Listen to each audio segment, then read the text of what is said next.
What's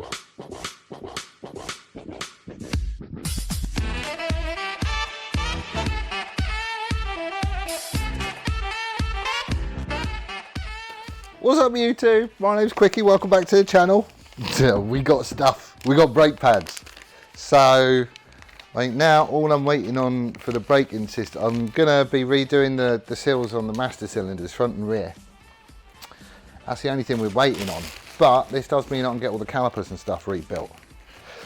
So that's cool. Sintered metal, I mean they're just like a gold friend set. I mean there's nothing special about them. But they'll stop it, so that's cool. So that can go there. Happy days. Right. It has to be said, it is a gorgeous day in Plymouth today. The sun's out, it's lovely and warm, there's nobody on the roads. It is really, really, really a lovely day today. So I'm gonna ruin it because I want to get this thing fired up. I've already pulled the carburetors off, as you can see. You don't need to see me do that. You've already seen it once, that would just be boring. So what I'm going to do is have the bottoms off, the float chambers, and we're going to set the float heights properly. And then that's the only thing, everything else is all done. It's just the float heights that's wrong. I think in the last video I explained that I did it wrong. Basically I hadn't worked on a set of carbs like this before. The ones that I've done previously, you've always had like a little port that you plug an adapter in with a bit of hose. You have them set flat and level. Turn the fuel on so it fills the float bowls up and then they seal, and then you measure how far up the tube in comparison to a point on the casting it goes, and that's what your float height is. On these, all I saw, I went through the manual. I did have a look in the manual, but I just saw a picture of from that casting to the top of the float 17 mil plus or minus 1 mil. And I thought, oh, that's it. So I just set them level and did it that way, and that's not how you're supposed to do it. Quite a few people picked it up in the comments and chipped in, but basically the spring on the float can't sustain its own weight. So it kind of sags down a bit, so you end up having the floats in the wrong place. It's going to be out by a couple of mil. So you have to do it at an angle so the needle is just touching the seat. So I'm going to have the tops off these, and then I'll bring you back and you can see how we do it. Hopefully I'll get it right this time, and then we can stick it back on the bike. Everything else is already done. All we've got to do is stick a battery in it, put some petrol in it, and it should go. But we'll see, we'll see. Let's get this done first. Right, so we've got the float bowls off, and the way I had it set, actually get him out of the way. So the way I had it set was flat and level like this. But the little spring on the floats can't take its own weight. I mean, they are like properly down, it has to be said. And apparently what you're supposed to do is have it on its side and tilt it up until the floats just go down to the seat, which is sort of that. What's up with this one?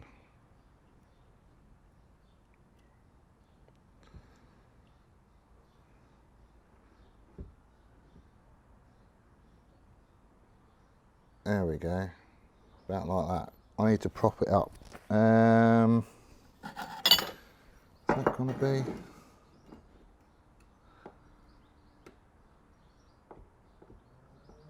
Yeah, that'll do. Right, so, just get stuff out of the way. So, I've set my verniers to 17 mil. That's the gap. So basically we measure it from the top of the float to this surface on the casting, and we're a couple of mil off, so I definitely did it wrong.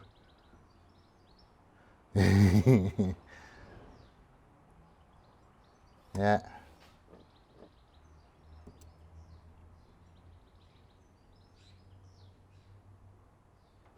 Yeah. Well, the good news is they're all consistently 2 mil off, but they're 2 mil off. So I've got to have them out and bend that little spring back so they sit where they should. So that's up, that's going to need to come up. So poke him out.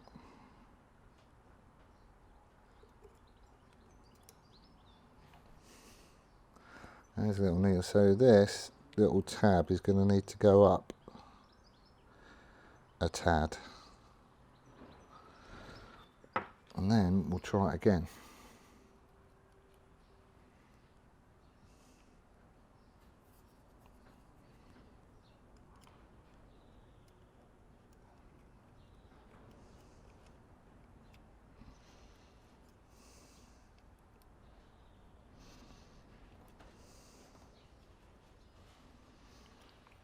There we go.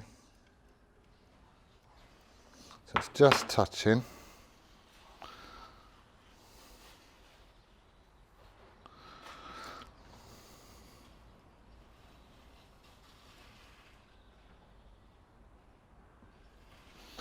Still a little bit high.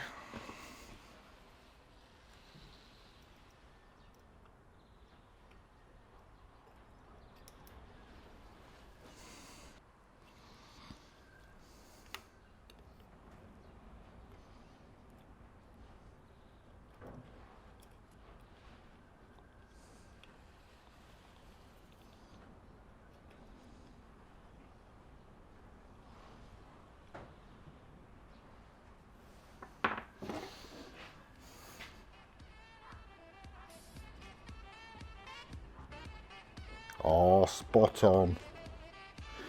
Right, so I just got to do that with the other three. Stick them back together again, and we should be in.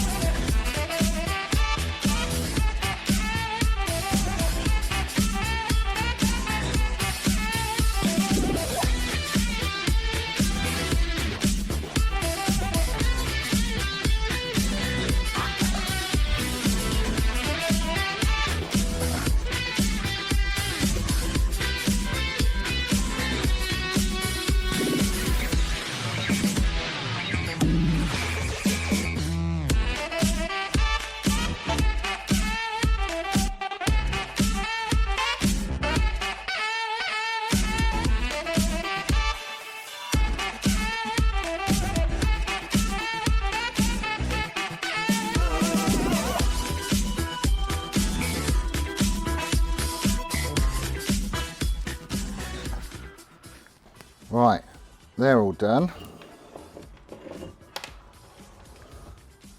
which is sweet. So now all I have to do is to get the tops back on again, stick them on the bike, and we're in. Right. Right, let's do this in the vise.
fuel. Where'd I put the jerry can? Oh no! Oh, what did I do with it? It's here, I know it's here because I brought it in. And I showed it to you because I went, we're getting close here. What the bloody hell did I do with it? No. No. I very nearly had an oh my god moment then. Right, she's all together enough to run. Yeah. Tanky's just perched on top. It has got fuel in it, but this isn't bolted down or anything else. It's just on there. Also, I haven't got any clips around the fuel lines, but they're not leaking or anything, which is cool. I think we're going to be all right. Shove that on prime just for a sec. No, I think we're all right. All the throttle cables and stuff are hooked up. I've adjusted them as per the manual as well. Still nice and snappy and stuff. Tiny little bit of slack in it, which is what you want. But I think we're in. Certainly it's together enough to run it. So what's going to happen when we run it? I don't know. It's going to take a little bit of time to prime it, I guess. Right, we have lights. That's a good start. If I have to do the choke, I've got to do it manual. But anyways, we're in neutral.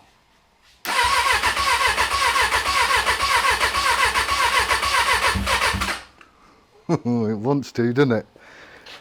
It does want to. Still no leaks. Right, here we go.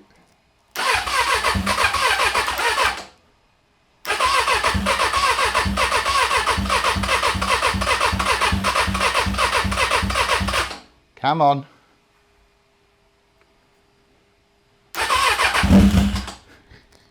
It's going to be deafening.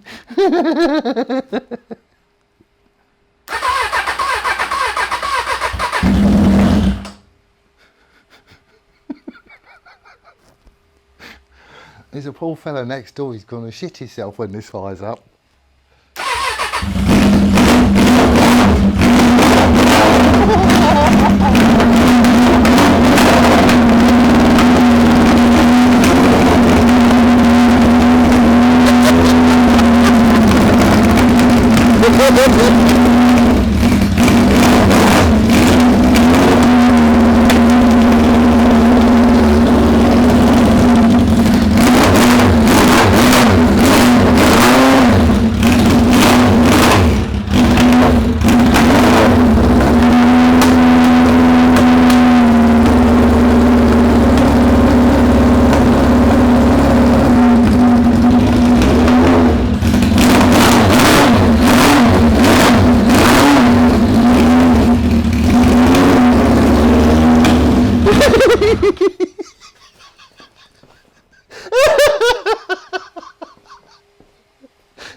I hope you can hear me, because I can't.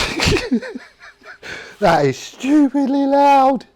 It's also smoking a little bit where I've been handling stuff and obviously where the oil dripped onto the exhaust. It's just burning off, that's fine. But it fires. It don't run very happy, it all needs tweaking and tuning and stuff as well. Oh, there's never going to get through an MOT.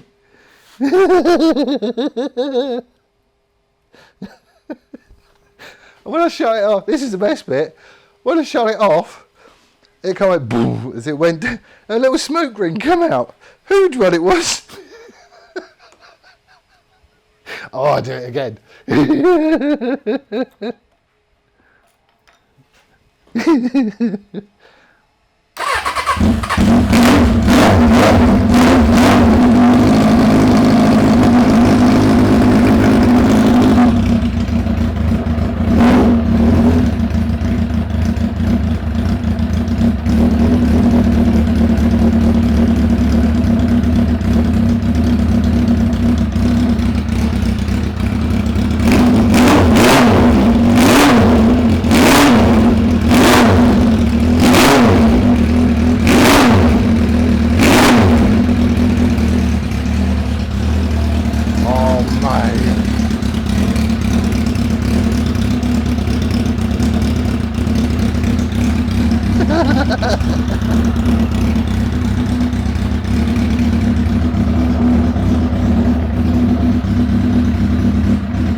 Alright, we do have a fuel leak. It needs a... Yeah, you're peeing out, aren't you? Let's shut you off.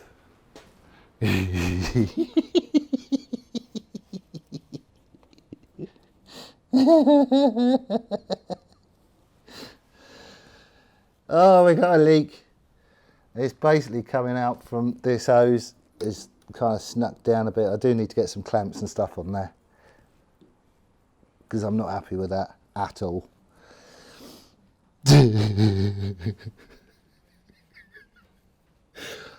Oh, the local boys in blue are going to love this, aren't they?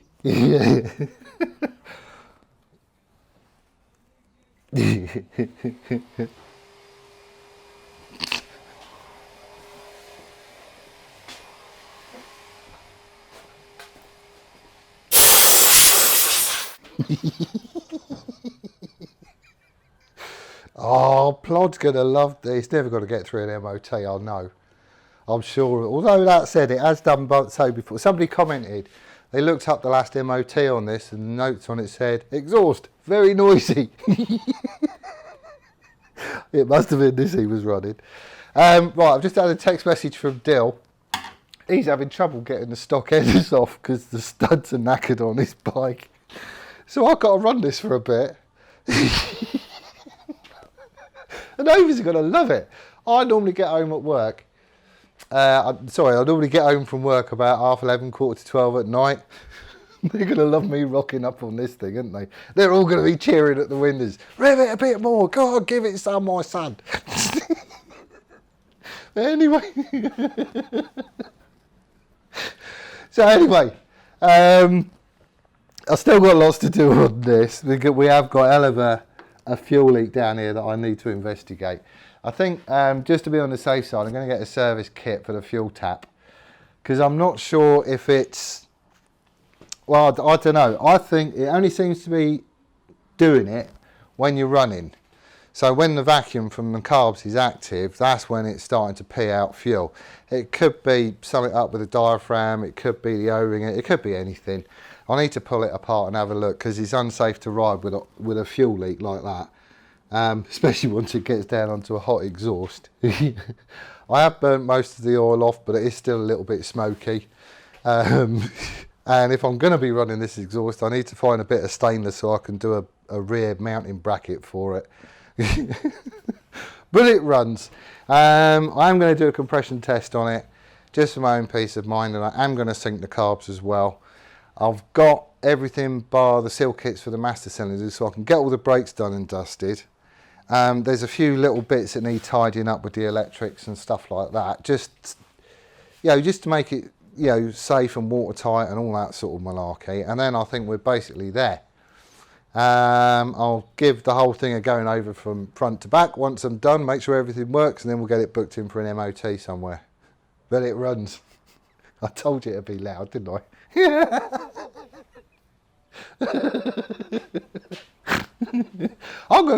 Actually, it's loud and obnoxious, so I'm going to call it ASBO. I've decided. Loud and obnoxious. For those of you that aren't in the UK, and ASBO is what the police give to like gobby youths that are loud and obnoxious and don't conform and kick off and create fuss and just generally don't behave themselves. So I think it's quite fitting.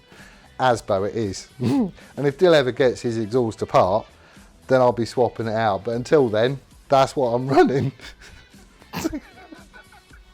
Anyway, hope you enjoyed it. Sorry it's not a massively long one. But I'm limited on the amount of time I've got in here today, so I'm going to have to call it there really. But thank you ever so much for watching. Do hope you enjoyed it. And hopefully we'll see you again next time, mate. Later.